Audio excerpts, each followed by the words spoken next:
From New York, it's Smudge Proof. It's Late Night with David Letterman.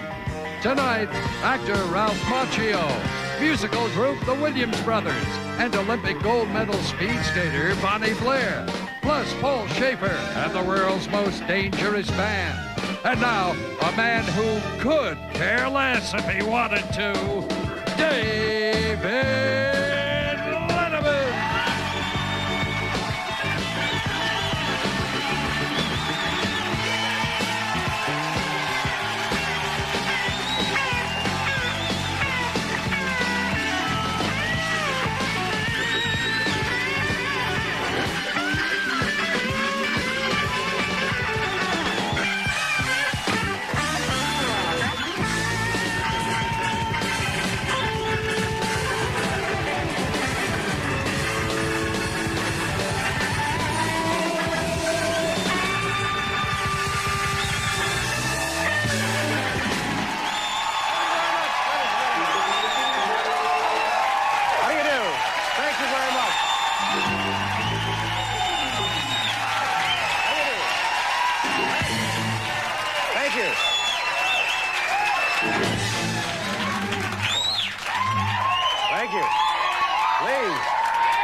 Thank you very much. Welcome to the program, and I'm gonna begin tonight's show with some good news.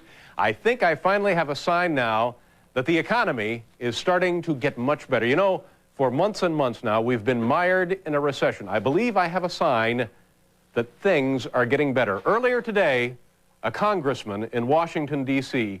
wrote a check, and it cleared.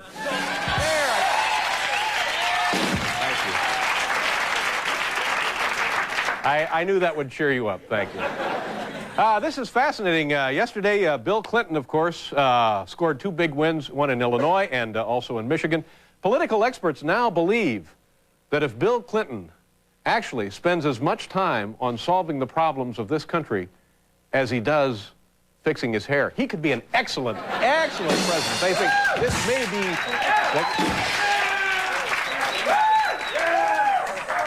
And tomorrow, ladies and gentlemen, of course, March Madness begins. Yes. Yes. And, of course, by March Madness, I mean spring break at the Kennedy compound. Thank you.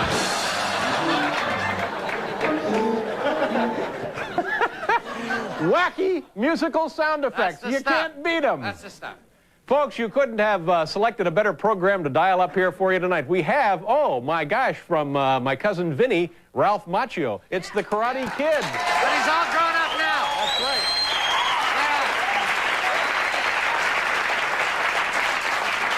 Yeah. Also, the Williams Brothers. Yeah. And Olympic gold medal winner Bonnie Blair. Paul Schaefer. Thank you. Thank you very much. Thank you. David, I spent my break expanding upon and improving my impression of Keith Carradine in the ad for the Will Rogers Follies. Oh, this is great. TV. All right. If we have time. All right, let me give you a pointer. Do for us now the old version that you did. Thank you. As a reminder. This was the old the first version. This is the commercial for Will Rogers Follies running here on Broadway. Right. Okay. Keith Carradine. Howdy! Yeah, okay, now. That was the old. Yeah. And that would have been plenty. That was so entertaining. Thank but you so much. You've improved it. I've improved it. This is Okay. it now. It needs a few props. Props. Okay, here we go. Yeah.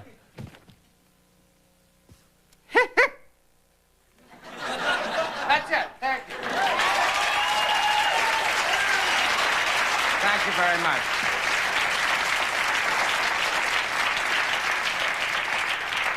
Paul is under the impression he's auditioning for Hee Haw here every night.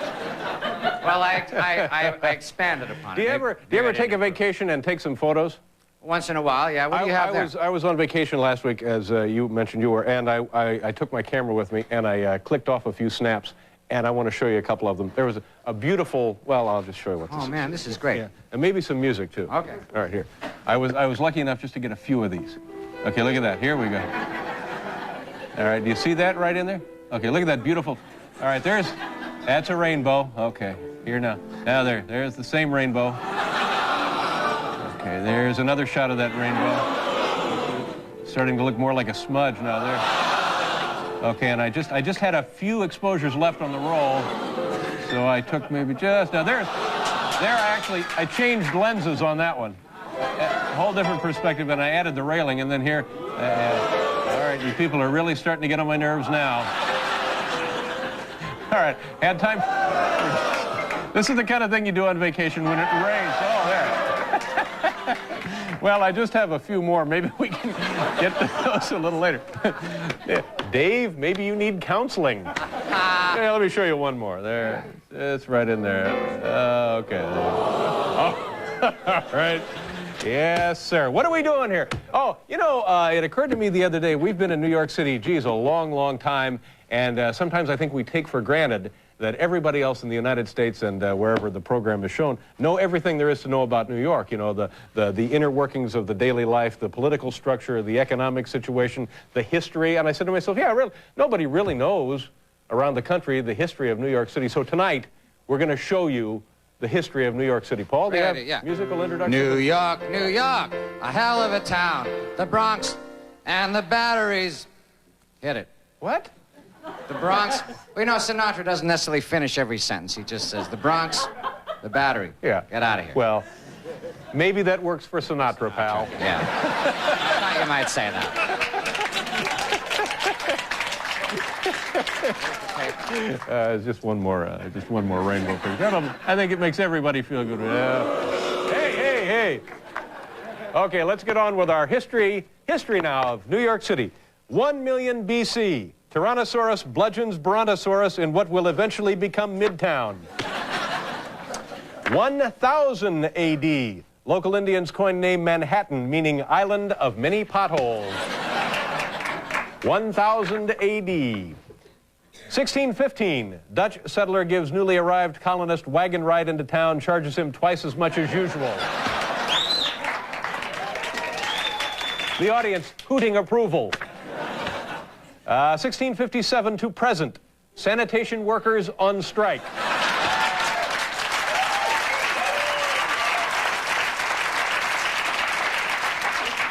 A source of pride for our audience. 1692, first batch of pretzels is baked for vendors. 1992, last pretzel from original batch finally sold to tourists.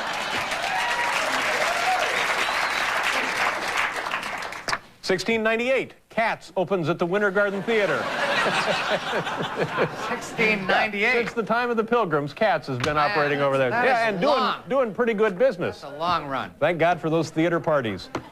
1771, first documented usage of the phrase, "What are you looking at?"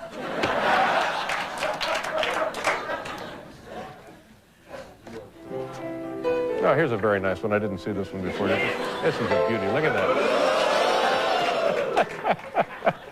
Oh, I'm glad I don't live with you folks. 1789, George Washington is inaugurated in New York as nation's first president. Well, there you go. 1991, Dan Quayle is inaugurated into New York branch of Tony the Tiger's Balanced Breakfast Club. 1837, 25th Gap opens in Midtown. There's it. 1839, baseball invented by Abner Doubleday. 1840, angry New York fans start chanting, "Doubleday sucks." I'm glad I wasn't alive then. Yeah, I know what you mean. 1885, first 3,000 immigrants arrive at Ellis Island. Customs officials simplifies all their names to just Chip. This is like those rainbow pictures. They go on and on. 1942, New York Rangers win Stanley Cup and make brazen promise to win it again before the turn of the century. 1955, New York City Police Department replaced with honor system. 1970, for approximately 45 minutes, a payphone works. 1973, Board of Tourism introduces new I Love New York slogan, replacing the less effective "You and your whole lousy family can go screw yourselves."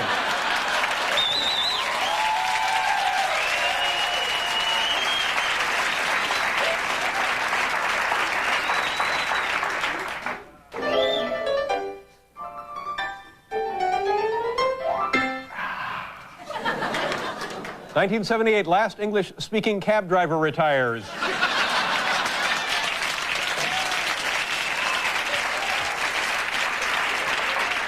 I know that guy. He brought me in from LaGuardia one night. 1990, Al Sharpton wins bronze medal at high school track meet. Vows he will never take it off. There's a little history of New York City. A little history of the town we call home. We're going to do a commercial. We'll be right back here with Ralph Macchio.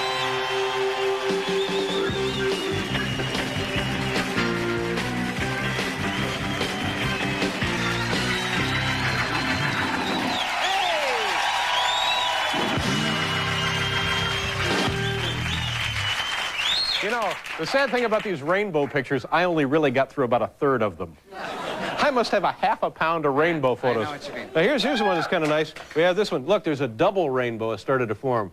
Look, can you see that? Yeah, there's the double rainbow and the railing. This is $26.50. What do you mean, the price of the rainbow? Yeah, no, the price of the photo. Oh, man. On the Home Shopping Club here. Oh, man, what a great day that was.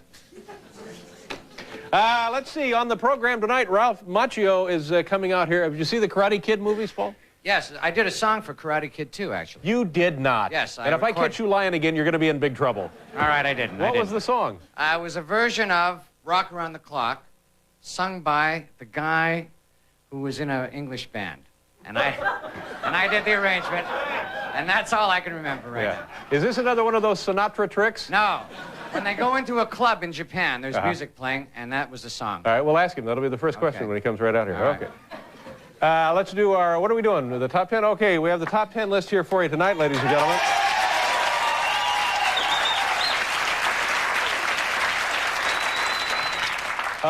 Did you hear about this, Paul? The top 10 reasons the royal marriage has failed. Oh, I heard. I'm shocked about Andrew, Prince Andrew, and the Duchess, what's her name? Duchess of York. Sandy. So, what's her name? Sarah Ferguson. What's her name? Fergie. Fergie. But Sarah what's her first Ferguson. name? Sarah? Yeah. Isn't it? I don't know. Sarah Ferguson. All right. Top 10 reasons the royal marriage now has failed. Reports are that the kids are separating. Been married about 5 years. I'm shocked. All right. Top 10 reasons now the royal marriage has failed. Number 10, couldn't agree on setting for Craftmatic adjustable bed. Number 9, his super strict rule of no talking during Benny Hill. Number 8, he got tired of always asking, so are you king yet or what? Number 7, financial strain from dropping sales of their Royal Crown Cola. Number 6, she thought she was marrying the guy who sang Raspberry Beret. Number 5, Andrew got hooked on phonics. Boy, you hate to hear something like that. Number 4, London Bridge kept falling down, if you know what I mean. Number 3,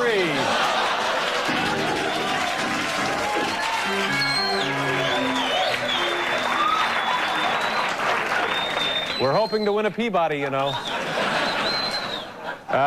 Number 3, why do royal marriages fail? Read Dianetics, page 216. Number 2, got sick of listening to those phony British accents. And the number 1 reason the royal marriage is failing, Fergie won Lotto. There you go.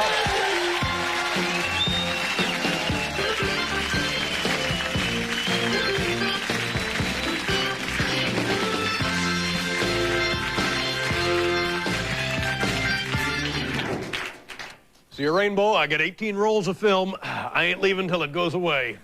Man, I ain't taking no rainbow ride. Yeah, good. Whatever that means. Hey, you know, last night we had a musical theme for the show. Let's come up with one tonight. Last night it was all about cars and transportation and driving. Do you have one? No, I don't have one. You're the musical director. Yeah, I guess I am. Oh, you guess. I still am. Okay. Well, the first one was Come On Up by the Rascals. All right, you think about this. Okay, while I bring out our... Yeah, there you go. Our first guest played the title role in the blockbuster Karate Kid films, and he has a brand new movie out which is also doing very, very well, entitled My Cousin Vinny, and it opened on Friday. Ladies and gentlemen, here's Ralph Macchio. Ralph!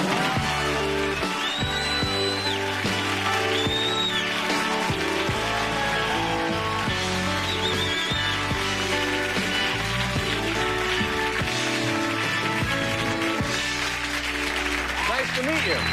Thank you for being here. Oh, yeah. You know, we were talking about this afternoon, and for some reason, I guess the obvious reason is because you played a young kid in those movies. Yeah. I think of you as a young kid, and maybe other people think of you as, and you certainly look young. Yes, it's just there. But now, do you mind me asking how old you actually are? No, I don't mind you asking how old. Shall I tell you? Oh, no. Let me guess. No, don't do that. You'll be off by decades. Let's look at some rainbow photos. Right. No, I've just turned 30. So that's Wow. the amazing thing. See, that you really are youngish looking. Is Yeah. everybody in your family tend to be Yeah, that way? everyone is. But Yeah. I am like the, you know, the youngest looking of the young clan. But I certainly am by far the youngest looking. But it's, you know, someone asked me, is it traumatic turning 30? But for me, I think it's traumatic when I look 30. So, Yeah. so I figure another 20 years I'll be there, and then I'll deal with that. At what age as a kid did you realize you weren't getting older?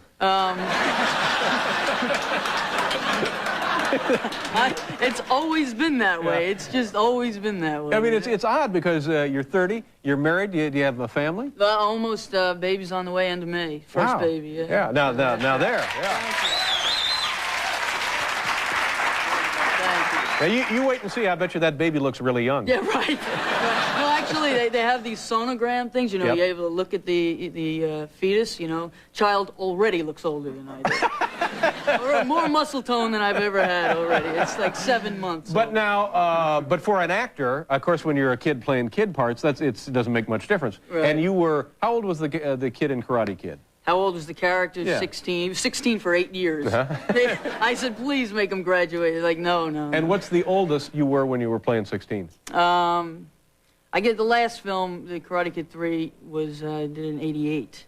So it's you want to continue to harp on this? Yes, it's still. I'm fascinated by this. It's just it's like a phenomenon. I'm due back at the museum in a half an hour.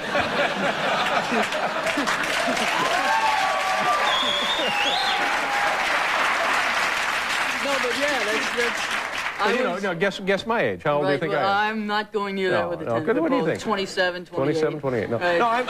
I'm 44, Right. and I'm beginning to look like Buddy Ebsen's older brother.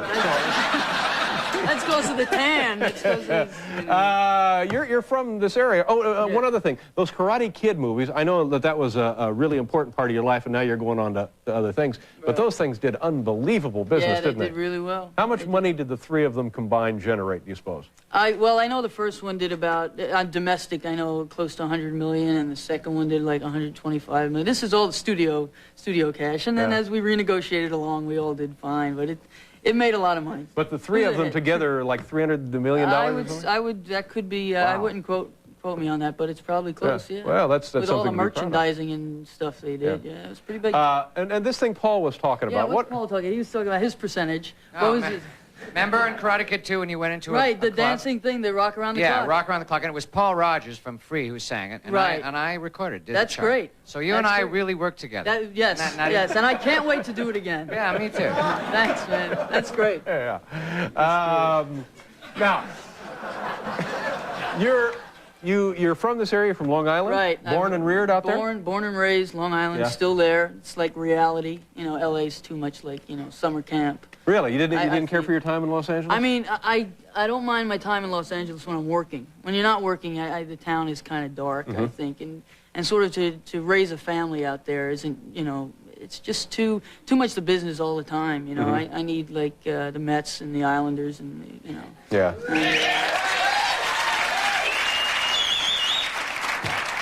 What are we doing? We have to do a commercial. You don't mind, do you? No, You never? no. All right, we'll do a commercial here. We'll take a break. We'll be right back with Ralph Macchio, folks.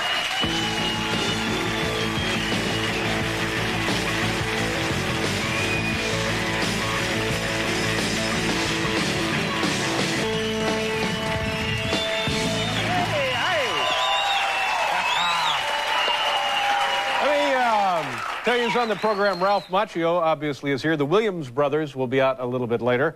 And Olympic gold medalist Bonnie Blair. She won 2 gold medals in Albertville in the speed skating. And how many did she win in '88 in Calgary? So she's won a total of 3 gold medals? 4? Oh, here we go through this again. Am I getting medals now or time cues? Oh, she's won more medals than anybody in the history of the Olympics. And everybody here tonight gets their own rainbow picture.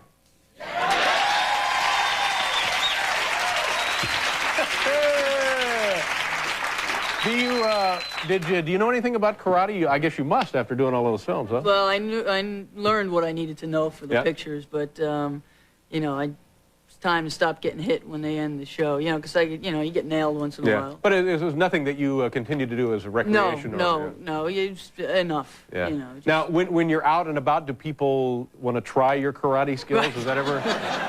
Actually, it's not really. I was expecting this whole thing where it was going to challenge me, but Yeah. no, more often people want to know where Pat Morita is. That's the thing. You know, that's what I wanted to know. Yeah, that's what I Where the wanted. hell is Pat Morita, for Everyone God's says, hey, sake? Ralph, how are you? Good to see you. Where's Pat Morita? Yeah, call the Friars Well, Club, and Marty, find out where he is, right?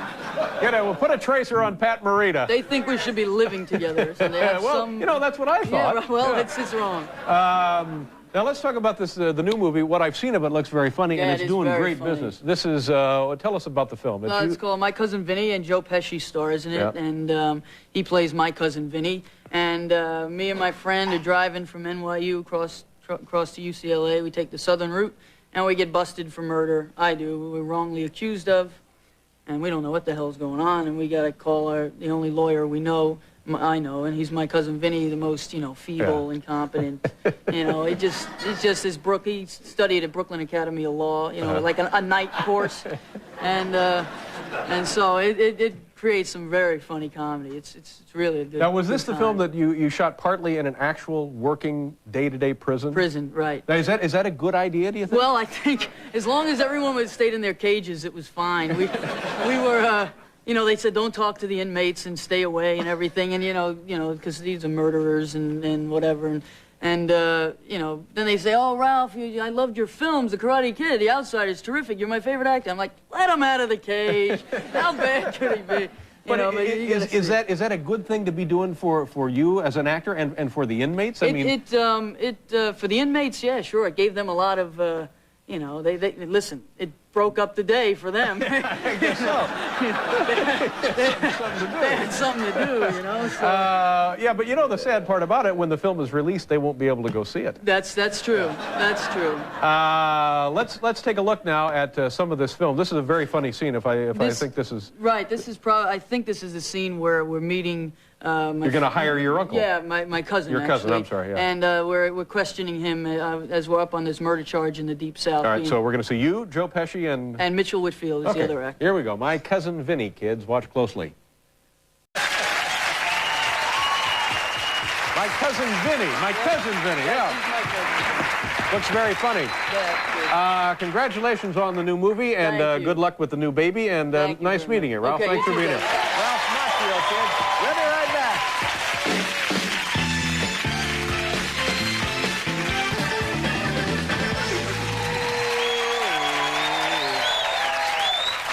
Welcome back, ladies and gentlemen. On the program yet to come, we have the Williams brothers. Yeah, Willie here, and they're great. Yeah, they're great.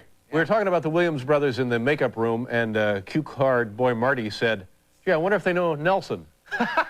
We all laughed and laughed. It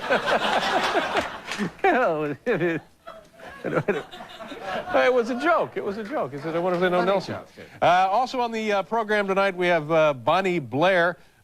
She's won many, many Olympic gold medals. Could we get an actual count? Actually won 2 this time, and Two this time. and one in Calgary, and, and one one bronze. and one in gold Vermont? And 1 bronze. And 1 gold and 1 bronze in Calgary. what was she doing in Vermont? What? Calgary. Oh, okay. She's won, boy, oh boy. Well, she'll tell you herself when she gets out here. A very nice woman. Oh, and also, we're going to have her skating in the hallway. Is that correct? That's right. Yeah, skating down the hallway toward the elevator. Sure. Look at that. Hey, I got your gold medal. There you go. Tomorrow on the program, Oscar nominee actor Michael Lerner will be here. Barton Fink. What? What are you doing? Are you all right? Yeah. Well, stop twitching. All right. And Blues Traveler will be back on the program tomorrow. And from Saturday Night Live, our old friend Phil Hartman will be on the program. Yeah, that's tomorrow night's show. How much time do we have now?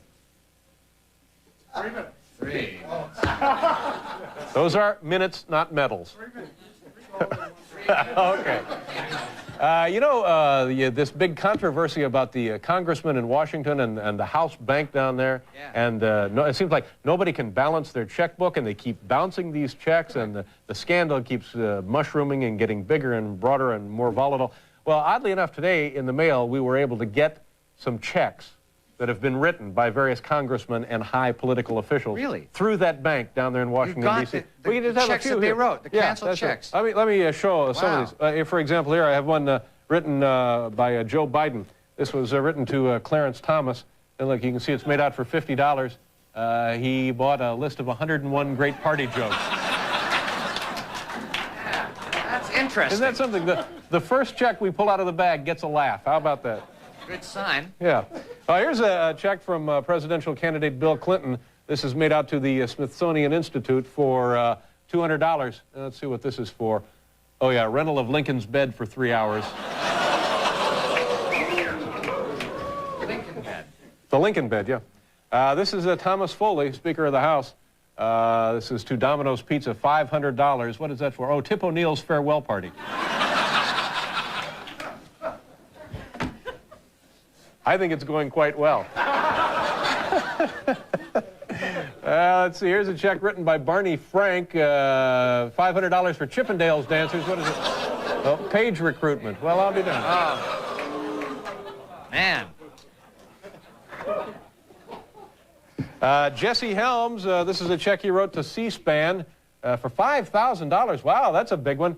Let's see, to lose footage of me scratching myself at podium. Nothing makes people angrier than canceled checks. Have you noticed that, Paul? Wow. I can't believe you got the actual checks.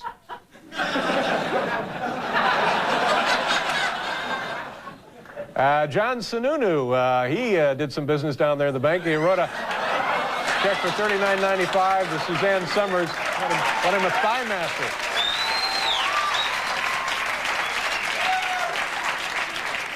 Now do you believe these are the actual checks? Yeah, I do. I really do. But why did he? Why did he write it? Why did he need a Thigh Master? I don't know. Richard Gebhardt wrote this check. The Eyebrow Club for Men, $50. Just his dues. Dues, yeah. Just his dues, yeah. I guess nothing really controversial about that. The man is just paying his dues.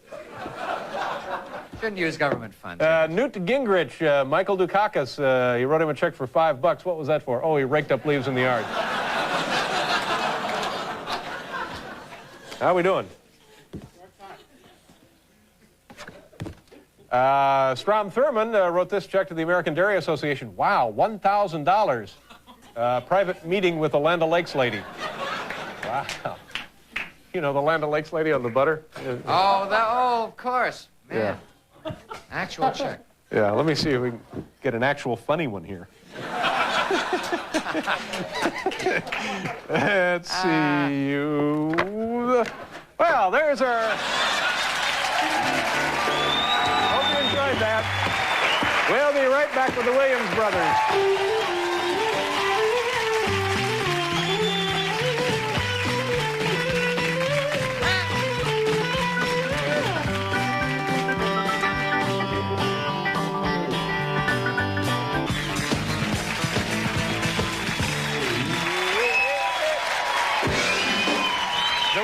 Brothers. They were good, those guys, the Williams brothers. Yeah, excellent. What do you think? Do they know Nelson? Very, Our next guest is now just returning home from the Winter Olympics in Albertville, France, where she won 2 gold medals in speed skating. Here, look at this videotape of the competition. This, to me, is just almost unfathomable. Ladies and gentlemen, please welcome 3-time gold medalist Bonnie Blair. Bonnie! Come on up here. How you doing?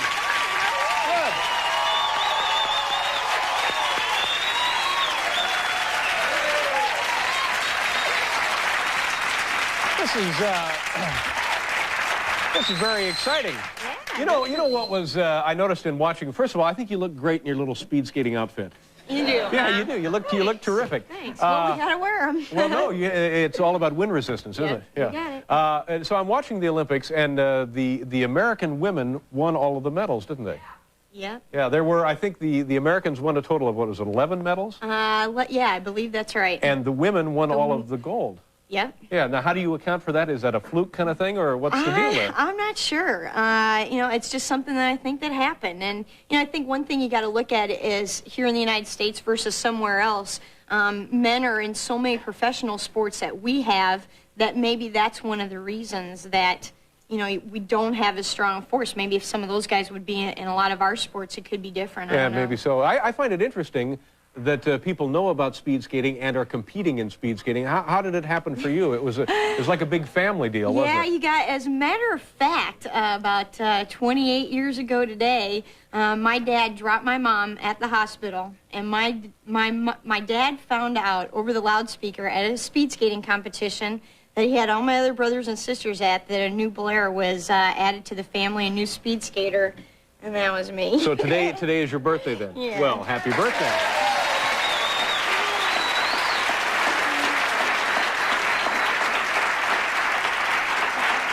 This is beautiful. We had Donna Weinbrecht on, who also won a gold medal in freestyle skiing, I believe. And, you know, these are filled with chocolate. Have you opened it up yet? It's a high-quality chocolate. Oh, yeah, the very best. But let's go back to that story for a second. That's unbelievable to me as well. Your dad is loading everybody off to a speed skating meet. Drops my mom at the hospital. Mom is pregnant with you, boom, yep. and drops her off at the hospital and continues on to the meet. Yeah, well, he's going to take care of the rest of the kids, and I guess he figured since my mom had already done it 5 times before, she could do it by herself. I don't know. Are you still just wild with excitement about the victory, or which was more fun, the ones in Calgary or these? Well, I think they're very different. Obviously, in 1988, Calgary doing something you've never done before, that excitement was just unbelievable. In 1992, it's a little bit different because now you're trying to do something you have done. Yeah. And I guess once it was over with, I was like, you know, it was a relief. Yeah. So, I mean, yeah, sure, it was exciting, but, you know, there's a definite difference. But now where, you know, if I wanted to be a speed skater, or if anybody wanted to be a speed skater, no problem. where do you go find rinks like that you can skate on? I mean, Well, we actually only have 3 here in the United States that are 400 meters, like what you saw on TV. One in Butte, Montana, another one in Milwaukee, Wisconsin, and another one in Lake Placid. So well, we're at least real they're close limited. together. Yeah, exactly. Yeah, so again, this is more what you were talking about earlier, but the training, what do you do if you can't get to a rink? Of course, you must have access to any place you want to skate, I would think. Yeah, well, we only skate probably from October through till the first part of April this season, but a lot of the summer training is running, bike riding, weights, and a lot of rollerblading. That's been a very big part of it. Are you getting close to retiring now that you've competed in 2 Olympics? Yeah, I'm not sure yet. After my last competition's the first weekend in April, I'm going to kind of take a break, and I'll probably make my decision May or June whether I'll continue to really You just came from the World We had our Championships? World Cup this past weekend in Germany. How'd you do there? I just got back here last night. Wound up winning the World Cup overall 500,000 and wound up being 3rd overall in the 1500. Well, congratulations.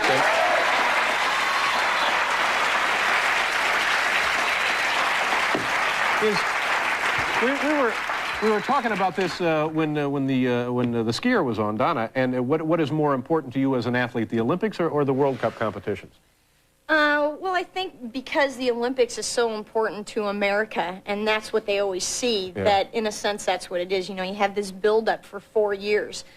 So in a sense that is pretty important, but every year we have World Championships and World Cups, so we're competing all the time against all the same people that are in the Olympics. You get to talk to the Vice President after you won your first medal, right? Yeah. You were at a big party. Yeah, I was actually with my family for a little while, about an hour after my 500, and I had other races, so I had to leave, but I got a call right as I was leaving the restaurant. The Vice President's trying to get in touch with you, hurry up and get back to the village. So I, boom, went back.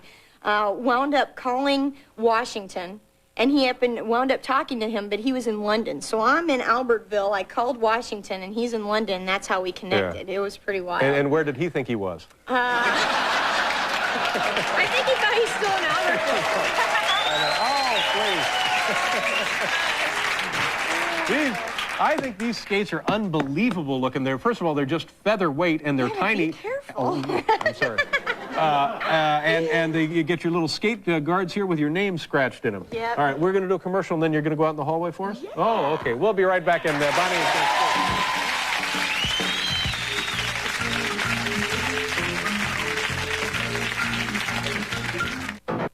This is very nice of you to do this. Now, this is, what is this stuff you're skating on, actually? I guess it's called synthetic ice. Actually, Yeah, this is some my kind of first time. space-age polymers. Oh, you've never skated on this before? No. Now, how would something like this compare to the surface you competed on in France?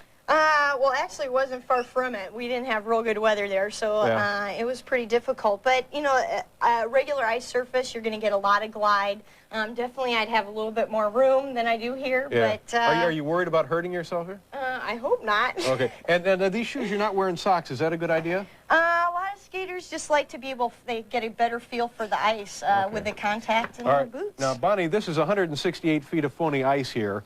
And if you skated at your Olympic pace, you would complete the course in almost 5.5 seconds. Now, how fast do you think you can do it tonight? You're not going to come anywhere near that no, because I you don't have this think bulky so. sweater. Yeah, and so you on. know, Okay. I'm not dressed for it. All right. Now, here we have to start you. So you got a gun. Sure, well, give us an estimate of what you think you can do this at. How about I got a gun. Don't make me use it. 7.9? 7.9? Yeah. Okay. Are you ready? Just